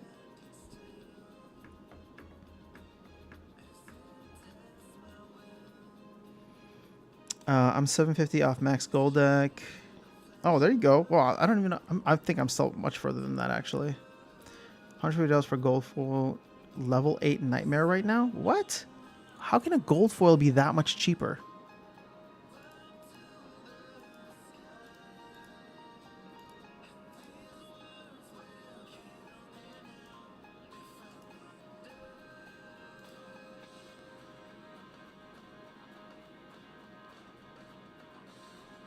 I don't see which one you're talking about.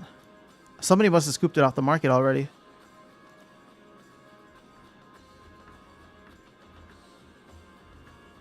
Because the highest BCX level here is 6. Sorry, 154.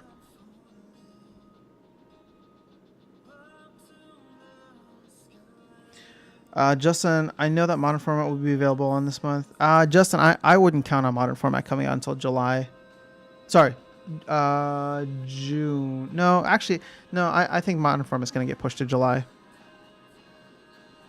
Because the way I see it is they need to have this ranked rewards update out in 15 days, right? So this season ends. They want to do it at the beginning of a new season. So if this is not ready, so we'll make a better determination at some point or in about 2 weeks. But the way that I see it is if the new format, the new ranked rewards update is not ready by mid-May, which is when the next season will be over, so roughly 15 days and 21 hours, then it's going to get pushed to the end of May because that'll be when the next season starts, right? So roughly May 28th, 29th, however it ends up shaking out.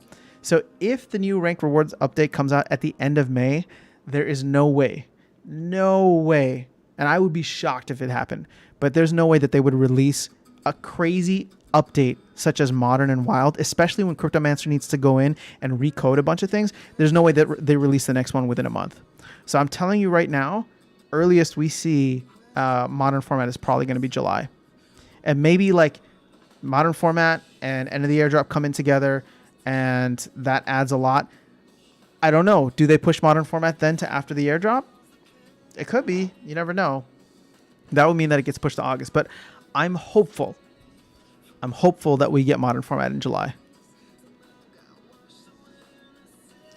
He was adding up the prices of 20 BCX for... Oh, he was adding up the prices. My bad. Let's go back to price per BCX. Yeah, it's probably better to get the gold foil then.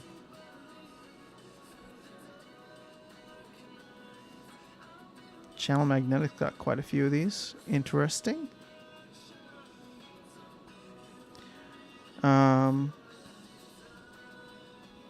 Kitty's the toughest for me to beat, I'd say. Kitty is tough, but here's the thing: I can't complain about Kitty or Yodin or Llama because they're all going to be modern format, and that's what I'm whining about, right? I want modern format, so I'm still going to have to deal with them. It's just when I get beat up by like the older cards that that I start crying and being like, modern format, modern format. Get educated in the Solana space. For you as a content creator, it will be easier to get some whitelist for good projects. Dom, all right, I will take a look and see what's around. I feel like I should partner with you, Dom, because you know what's going on. So we should partner up and find like good projects, and then we'll use like the content creator angle, and then your knowledge, and then figure something cool out. Find the best cool projects, and then flip them.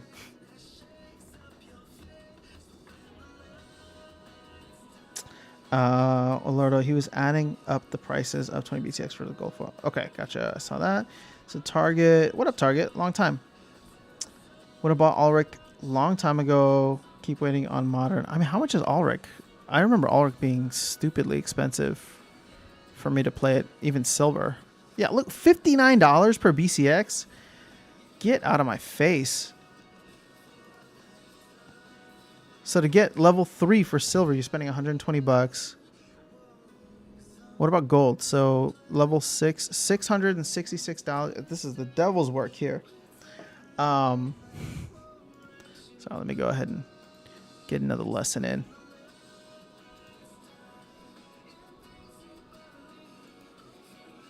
Somebody asked me to make a video on if I'm more bullish on Rising Star versus Splinter Lens in 2022.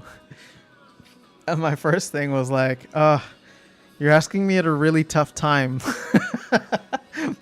You're asking me at a really tough time because I don't want to be overly critical of Splinter Lens and where I see things going. But the truth is I'm still very bullish on Splinter Lens. I'm probably more bullish on Splinter Lens just because I know of what's coming down the pipeline. Whereas with Rising Star, I have no idea. I have no idea what's being worked on. Granted, I'm not in the Discord as much. The tokenomics of this thing still scare me a little bit. Like I'm playing, but I'm playing it because it's like a fun game, and I'm pulling out a percentage every single day and realizing gains. But aside from that, it's like, meh. We'll see what happens. I'm excited for it though, and I think Jukes could probably create something pretty cool. But there's not enough like information out there for me to be like, ooh, I'm bullish on this because I know what's coming. Check gold for price. Bought my gold. Level 6 Flamesmith cheaper than level 6. I can't talk right now. This is so...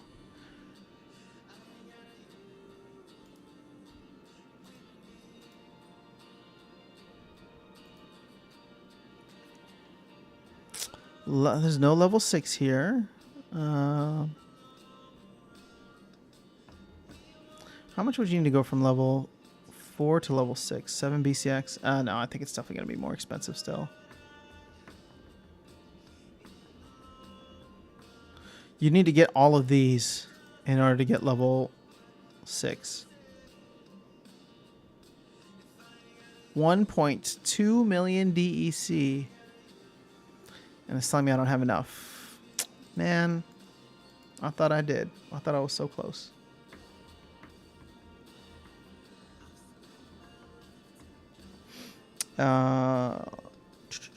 Target. Okay. So Lapsus. At one point, Ulrich was 150 US dollars per card. Wait, really? What? That's crazy. Matt Monarch. Whoa, Matt Monarch's in the house. Guys, Matt Monarch. Love your stuff, man. And really appreciate you sharing your story with the community. So Matt saying, saw you HBD video. How on earth do they pay 20% on that? Because I think Hive just prints money. I think is what it is right now. One of the interesting things that I am following with this space, though, is they do want to back HBD with Bitcoin, similar to how the Terra blockchain did with their Luna token and all that. So that could be an interesting thing and could put Hive and HBD on at least like your average Bitcoiners map. But you know, they say if you look here, so if we go to savings, depositing HBD to savings currently yields a 20% APR determined by the witnesses. So the witnesses, from what I was reading in the blog post, the witnesses decided that they wanted to be more competitive with other chains like Luna and the fact that, or not Luna, but Terra. And so they increased it to 20%. Where that's coming from, I don't fully understand the distribution schedule for something like HBD, but I like them moving towards maybe the Terra and Luna model. So it's interesting. I mean, you can see here, I'm holding like 96 HBD and I'm just letting that compound. For me, you know, obviously that's not like crazy amounts of money. Well, I'm sure for some people it could be, but for me, like this is not gonna, you know, cover my bills or anything. So I'm just holding it there for now and seeing what happens until I can figure out something better to do with it. And I figure earning 20% isn't bad. So Lapsus, I think Rising Star is just way to kill time when waiting for Splinus to progress. I have no plans to tie anything meaningful in Rising Star. I can't think it survives without tokenomics being thought out properly.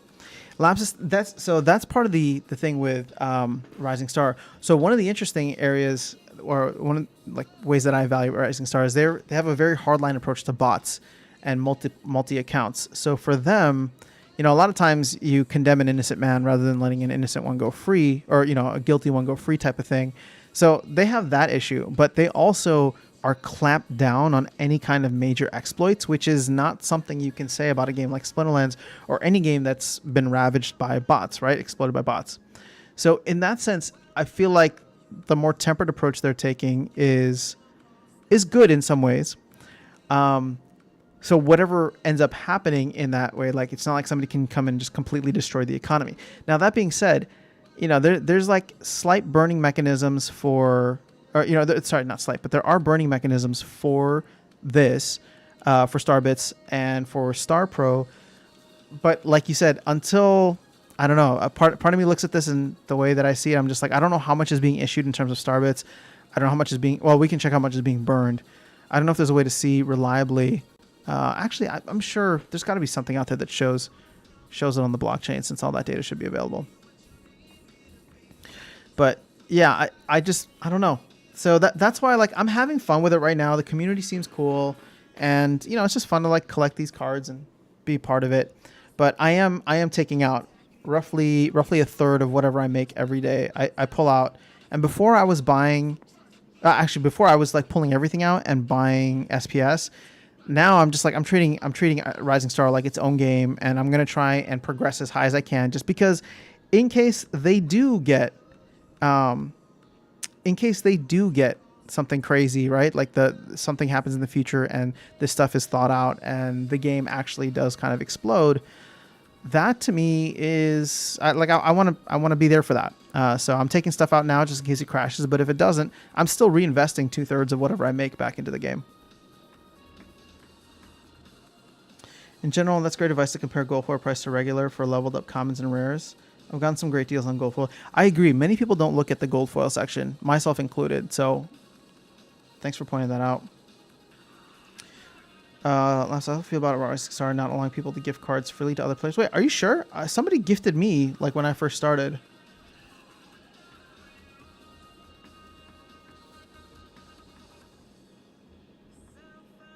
You gotta hold up. Unless that's something that they took away. I swear somebody gifted me. Multiple people I think gifted me when I first started. I think this card, because I've never bought this card. Yeah, look, transfer cards is prohibited and may get your account banned. When did this come into play?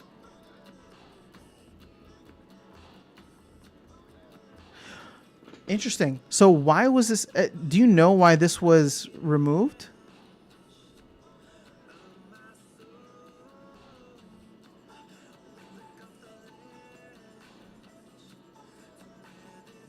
I'm just trying to figure out what the exploit is here. Unless somebody found a way to do like multiple accounts and then just farm everything for one account. Which technically you could, right? Like I could get my cousins all over the world to start playing this game and just tell them to like go in and farm some Starbits and card. Well, actually, why would they be buying cards though? They could just go in and farm Starbits. I don't know, whatever. It's too much work for me. I'm not going to try and exploit this game. There's a lot of other more productive things I could be doing. I just disagree with that on a principle level. I agree with you, Lapsus. I can see where that argument comes into play. At least you can still sell them, though. But the idea of being able to gift stuff around was something that I felt really helped grew the community, both for Splinterlands and Rising Star. So the fact that that is being taken away, or was taken away, sucks. I don't know. Content creators have special permissions to allow them. Or Lordo, I saw that. Maybe I'll have to reach out, get some permission, send out some cards. Matt Monarch, for HBD, do you think that they take our money and reinvest it elsewhere to make more than that 20%? Otherwise, why would they do it? Matt, to be honest with you, I'm not really qualified to speak on this. I actually have no idea the inner workings of Hive and how the tokenomics for Hive actually work, which is something that scares me because it's been on my mind to do a deep dive into Hive. It's just I spend most of my time in Splinterlands and checking out some other games, but as I start to build up more of an HBD position, I think that's something I need to put towards the top of the priority list. I don't think, though... Okay, I don't know. I was going to say that I don't think that they take the money and reinvest it elsewhere. I literally think that stuff is just printed, and so...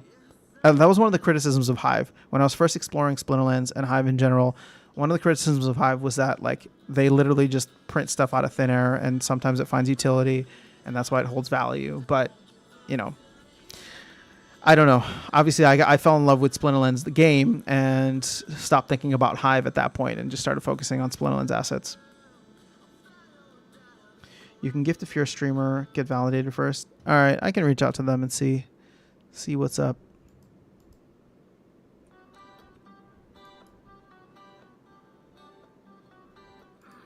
All right, we're closing in on the 2-hour mark. So, guys, I need to hop off. But as always, this was a tremendously fun way to spend my morning. I appreciate you guys being here. I will be back on Sunday. Should be Should be free on Sunday. So I will see you then. So go ahead. We got, what, 19-ish people here. So everybody throw in your in-game username if you want. I will send you some DEC as a little token of appreciation for closing out the stream with me. But otherwise, I hope you guys have an awesome weekend up ahead. And like I said, I will see you on Sunday for the next live stream, sometime Sunday morning. I don't know what time exactly yet, but probably around the same time as now. So in roughly 72 hours from now. And don't worry, there's still more content coming. I'm not leaving the game. I'm just taking a little break from playing. That's all.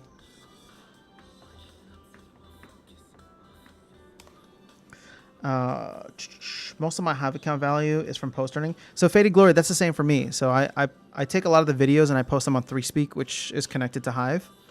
And then I just earn HBD from that. And I used to bring that HBD into the game, into Hive Engine, and then like buy SPS, but I'm just like, let me see what happens now if I'm like racking it up and compounding at 20%. That could be cool. As long as HBD doesn't, lose its peg. Cool. All right. I see some IGNs, so we are good to go. Guys, stay safe. Have a fun weekend. I will catch up with you all soon. Take care. Peace.